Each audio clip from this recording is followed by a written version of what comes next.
Hello everyone, कस्तो हुनुहुन्छ हजुरहरू सबैजना? सबैजना ठिकठाक? हिजो चाहिँ अब हल्का रेस्ट थियो, त्यही भएर हिजो भिडियो आएको थिएन होइन। अबदेखि डेली आउँछ। यस्तो के हुन्छ भन्दाखेरि होइन, विकमा चाहिँ एक दिन रेस्ट होइन, अरू दिन चाहिँ एक्सर्साइज गर्ने हो।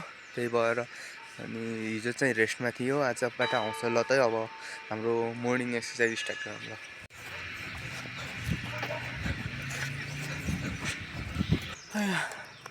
तल गरेर 10 मिनटसम्म रनिङ हान्यो। अब एकछिन रेस्ट गर्नु पर्ला, त्यसपछि चाहिँ नेक्स्ट सेक्सनमा जानु पर्ला ल त। A few moments later. Finally guys हामीहरूको रेस्ट सिद्धिसकेको छ। अब हामीहरू पार्कतिर जान लागेका छौँ। ल त गाइज, हामीहरू यता पार्कनिर पुगिसकेका छौँ। अब यहाँबाट भित्र इन्टर गरौँ, त्यसपछि हामीहरूको ट्रेनिङ, मर्निङ ट्रेनिङ स्टार्ट हुन्छ। ल त गाइज, हामीहरू यता पार्कमा पुगिसकेका छौँ। अब हामीहरूले गर्नेवाला छौँ, ट्रेनिङ गर्नेवाला छौँ। मैले अस्ति फर्स्ट डे हल्का गलत गरेर रहेछु। हामीहरूलाई क्यालिस्थेनिक्सको लागि हाम्रो यताको पावर, यताको अनि यता के अरे बोडीको पनि पावर चाहिँदो रहेछ।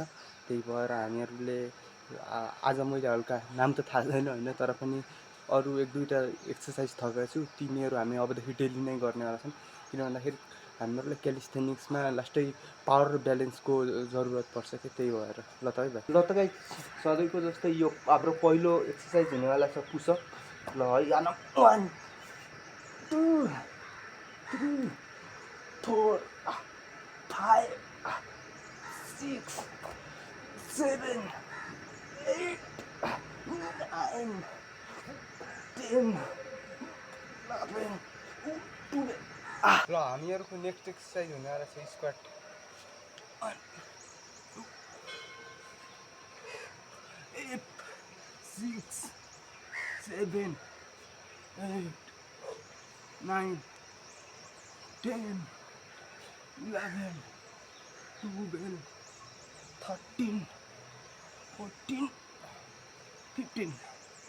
ल त अब हामीहरूले भनेको छ नयाँ एडिसनल एक्सर्साइज गरेको छु भनेर तिनीहरू चाहिँ गर्नेवाला छन्। त्यो चाहिँ यो सोल्डरको लागि हो। मलाई राम्रोसँग त आउँदैन, नाम त थाहा छैन, नाम थाहा पायो भने मलाई। त्यसको फर्मको लागि खुट्टा यस्तो राख्ने, त्यसपछि हातलाई यस्तो हेर्ने,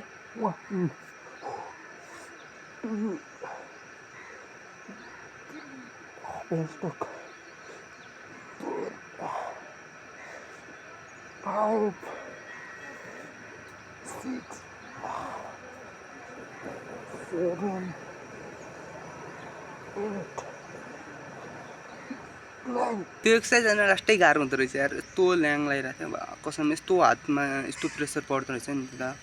त्यही भएर त्यो क्यालिस्थेनिक्सको लागि इम्पोर्टेन्ट होला। मैले अब दिनकै त्यो गर्नेवाला छौँ। अब हामीहरू प्ल्याङ्क सेक्सनतिर लागौँ। प्ल्याङ्क सेक्सन आज पनि गरासमा हेर्नु हामीहरू।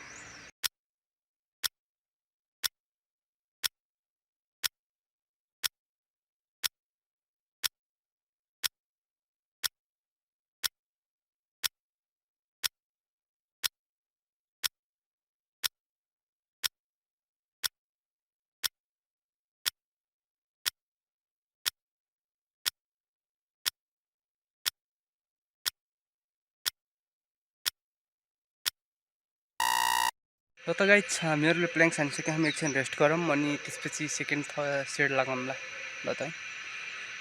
त्यसपछि एकछिन रेस्ट गरेर मैले आफ्नो सेकेन्ड र थर्ड सेट पनि कम्प्लिट गरेँ। ल त गाइज, हामीहरूको सबै एक्सर्साइज सिद्धिसक्यो। 3टै सेट भइसक्यो मैले।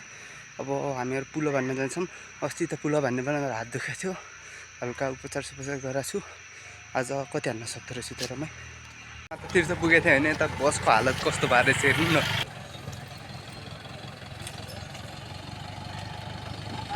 गाडी पल्ट्याएर रहेछ, खत्तम भएर रहेछ त्यो। ल त हामीहरू एक्सर्साइज गर्न जाउँ।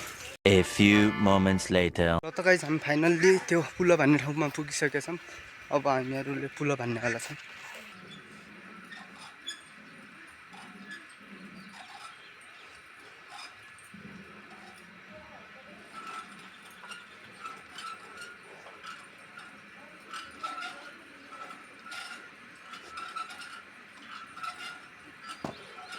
हाम्रो पुलअपको फर्स्ट सेट चाहिँ कम्प्लिट भइसकेको छ। अब त्यसपछि सेकेन्ड सेट र थर्ड सेट पनि हानौँ, त्यसपछि घरतिर जाऊँ। त्यसपछि मैले टी सर्ट निकालेर सेकेन्ड र थर्ड सेट नि कम्प्लिट गरेँ। ल फाइनल्ली गाइज हामीहरूको सबै सेट्स कम्प्लिट भइसक्यो। अब हामीहरू घरतिर लागौँ। 2,000 years later. ल त गाइज हामीहरू फाइनल्ली घरतिर पुगिसकेका छौँ। अब यो भिडियो म यतै अन्त्य गर्छु होइन। हजुरले च्यानललाई सब्सक्राइब गर्नुभएको छैन भनेपछि फटाफट च्यानललाई सब्सक्राइब गर्नु। भिडियो राम्रो लागेपछि भिडियोलाई लाइक गर्नु। हामीहरूले सेल्फ इम्प्रुभमेन्ट जर्नीको नयाँ एपिसोड ल्याउने नै छौँ। दिनकै ल्याउँछौँ होला सायद, दिनकै ल्याउँछौँ। ल त त्यतिखेरसम्मको लागि बाई बाई, सायोनारा।